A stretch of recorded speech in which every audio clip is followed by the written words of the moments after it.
माँ तुम चिंता मत करो, मैं तो ऐसी लड़की से शादी करूंगा जो तुम्हें बेड से नीचे पानी के लिए भी ना उतरने दे।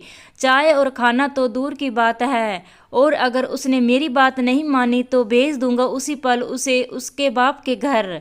देवर की कड़वी बातें रमा के कानों में तीर की तरह चुभ रही थी। रोती हुई रमा देवर की कड़वी बातें सुनकर भी चुपचाप रसोई में खाना बना रही थी। गुनाह सिर्फ इतना था कि उसने अपनी सास को सुबह 7 बजे की चाय 8 बजे बनाकर दी थी। 2 महीने की गर्भवती रमा को इतनी उल्टियाँ होती, सिर दर्द होता है, उसका एक भी काम करने का मन नहीं होता। गर्भावस्था के शुरुआती महीनों में तो खाना बनाने में सबसे ज़्यादा दिक्कत तब होती है जब दाल पकाना होता। दाल पकाने की सुगंध से ही उसको उल्टियाँ होने लगती, खाने में भी उसको कोई स्वाद नहीं आता और दिन भर मन अजीब सा बना रहता। लेकिन वो अपने मन की बात किसी से कह नहीं पाती थी। पति अमर उसकी कोई भी बात नहीं सुनते। अगर रमा कुछ कहने की कोशिश करती तो कहते, देखो रमा, तुम औरतों की फालतू बिना सिर पैर की बातें सुनने का मेरे पास बिल्कुल भी समय नहीं, इसलिए तुम अभी यहाँ से जाओ और अपनी बात जाकर माँ से कहो। अमर का रूखा व्यवहार और इस तरह की बातें उसका हमेशा ही दिल तोड़ देती, लेकिन शिकायत करे भी तो किससे करे। उसकी सास शीला जी एक औरत और माँ होकर भी उसका दर्द नहीं समझ सकती। ऊपर से रही सही कसर देवर राजेश ताने सुना सुनाकर और अमर के कान भर कर पूरा कर देता, या यूं कहे कि पुरुष होकर भी राजेश रमा के लिए दूसरी सास की भूमिका निभाता। हर बात और हर काम में रमा को सीख देने आ जाता कि घर की बहुओं को कैसे रहना चाहिए, कैसे सास ससुर और ससुराल वालों की देखभाल और ख्याल रखना चाहिए। रमा के ससुराल में एक देवर, 2 शादीशुदा ननंदे और सास ससुर थे। पूरे घर में राज सिर्फ देवर का ही चलता। राजेश जैसे कहता उसकी सास शीला जी और वैसा ही करती और कहती, और उनकी कही किसी भी गलत या सही बात को अमर सिर झुकाकर मान भी लेते। रमा ने कई बार कहा, अमर घर की साफ सफाई के लिए एक काम वाली बाई रख लेते हैं, क्योंकि 2 बच्चों के साथ मुझसे पूरा काम नहीं हो पाता है।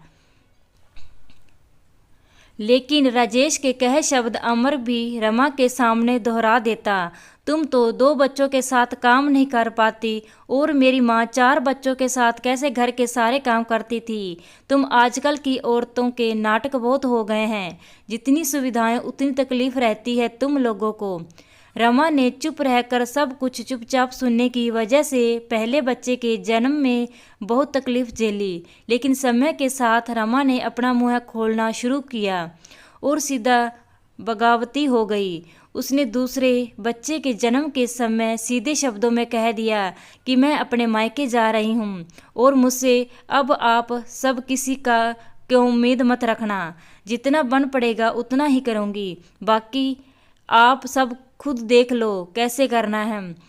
जिसका नतीजा ये हुआ कि उसको दूसरे बच्चों के जन्म के बाद भी 6 महीने के लिए मायके छोड़ दिया गया, ताकि उसे यह एहसास कराया जा सके कि उसके रहने ना रहने से उन लोगों को कोई फ़र्क नहीं पड़ता। अमर के सिवाय रमा के बेटे को देखने ससुराल से कोई अन्य सदस्य नहीं आया, लेकिन बच्चों के मोह के कारण अमर रमा को अपने साथ लेकर घर आया। इधर शीला जी और राजेश का व्यवहार वैसे का वैसा ही रहा, लेकिन रमा भी अपने कहे अनुसार उतना ही काम करती जितना उससे हो पाता। दोनों नंदे फ़ोन से तो देवर और सास घर में रोज़ रोज़ रमा को ताने देना और बातें सुनना शुरू कर दिया। वो हर रोज़ रमा को कभी मायके वालों के नाम पर तो कभी घर के कामकाज और बच्चों की परवरिश को लेकर ताने देते, व्यंग्य करते रहते। रमा भी अब उलट पलट कर हर गलत बात का तुरंत जवाब देती, जिससे घर में हर रोज झगड़े शुरू हो गए। आखिर में झगड़ों से परेशान होकर अमर ने अपना ट्रांसफ़र दूसरे शहर करा लिया और सबको लेकर वहां चला गया। लेकिन वहां भी वो बात बात में रमा को यह सुनाना नहीं भूलता था कि उसकी वजह से वो अपने परिवार से दूर हो गया। लेकिन रमा को इस बात से कोई फर्क नहीं पड़ता था। उसको अब सिर्फ अपने बच्चों की फिक्र रहती और उनकी खुशी में उनके साथ खुश रहती। अमर के कहने पर तीज त्योहार पर सांस से बस औपचारिक बातचीत हो जाती और वो जैसे ही ताने सुनाने के मूड में होती, रमा काम का बहाना बनाकर फ़ोन रख देती। इसी तरह रमा के दिन बीतते गए। रमा की शादी के 10 सालों बाद देवर राजेश की शादी हुई। राजेश की शादी में रमा ने सिर्फ शादी होने तक रुकी और सारी रस्में ख़त्म होते वापस चली गई।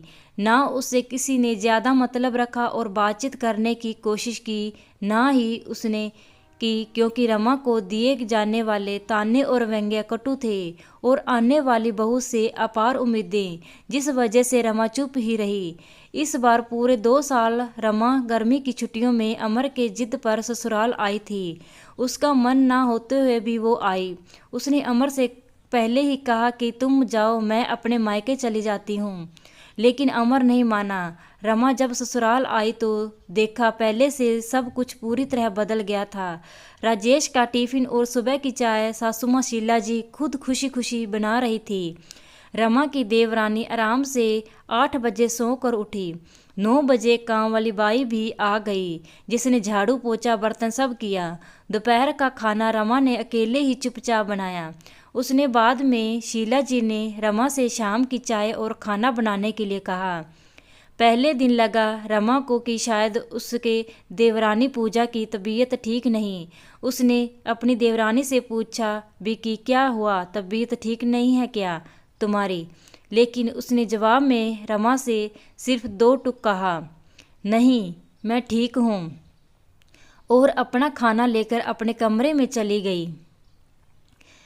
घर और घर के लोगों का बदला हुआ रूप उसे एक तरफ खुशी तो दूसरी तरफ अपने बीते हुए दिनों की तुलना से सोचकर तकलीफ भी दे रहा था। रात ने रमा ने सबके लिए टेबल पर खाना लगाया। अमर बैठकर राजेश के आने का इंतजार कर रहे थे कि तभी वहां राजेश आ गया, जिसे देखकर अमर ने कहा, बड़ी देर कर दी राजेश, आजा चल खाना खाते हैं, मुझे तो बहुत तेज भूख लगी है। जिसे सुनकर राजेश ने कहा, भैया आप खाना खा लीजिए, मैं पूजा के साथ कमरे में खाऊंगा। इतना कहकर अपना और पूजा का खाना लेकर राजेश कमरे में चला गया। इधर अमर खुद को शर्मिंदा महसूस करने लगे और जैसे ही अमर की नज़र रमा से टकराई, अमर ने तुरंत अपनी निगाहें नीची कर ली और बगले झांकने लगी। रमा के चेहरे पर ना चाहते हुए भी अमर को देखकर हंसी आ गई। वो मुस्कुराने लगी। खाना खाने के बाद जब रमा सारे काम समेट कर पानी की बोतल लेकर अपने कमरे में जाने लगी, तभी उसके कदम देवर देवरानी के कमरे बाहर अपना नाम सुनते ठिठक गए। राजेश ने पूजा से कहा, तुम बस आराम करो, अभी 2 महीने हुए हैं, जब तक रमा भाभी है तुम्हें कोई काम करने की चिंता करने की ज़रूरत नहीं।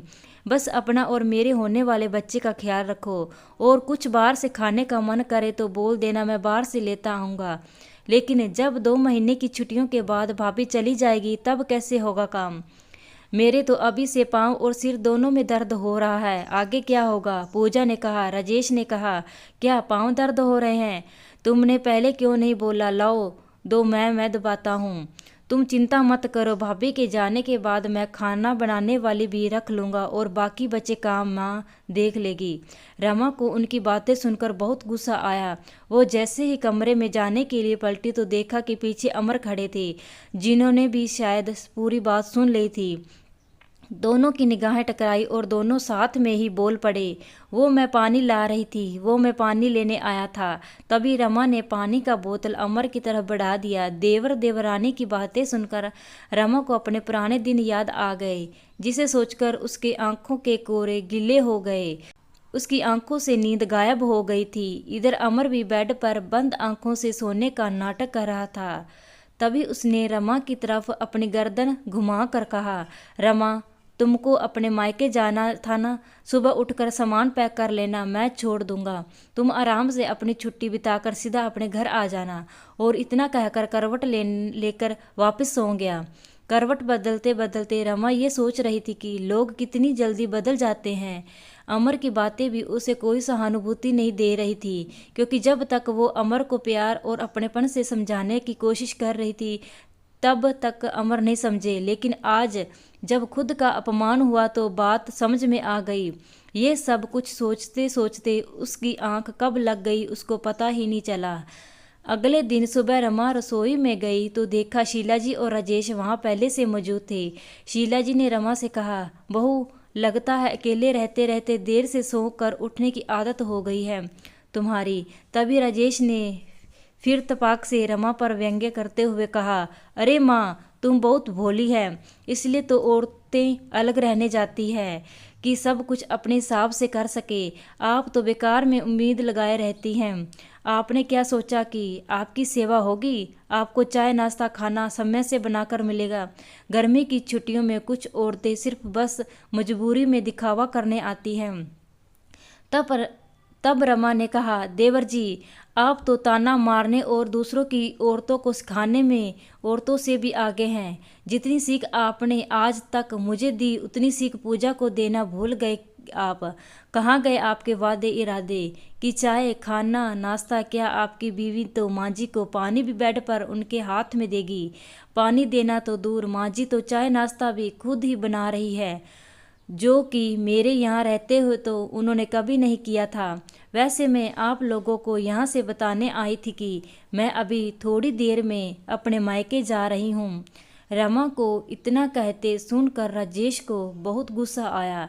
पीछे खड़े अमर से उसने कहा, भैया देख भाभी जी की जुबान कैसे कैंची की तरह चल रही है और आप चुपचाप खड़े होकर सुन रहे हैं।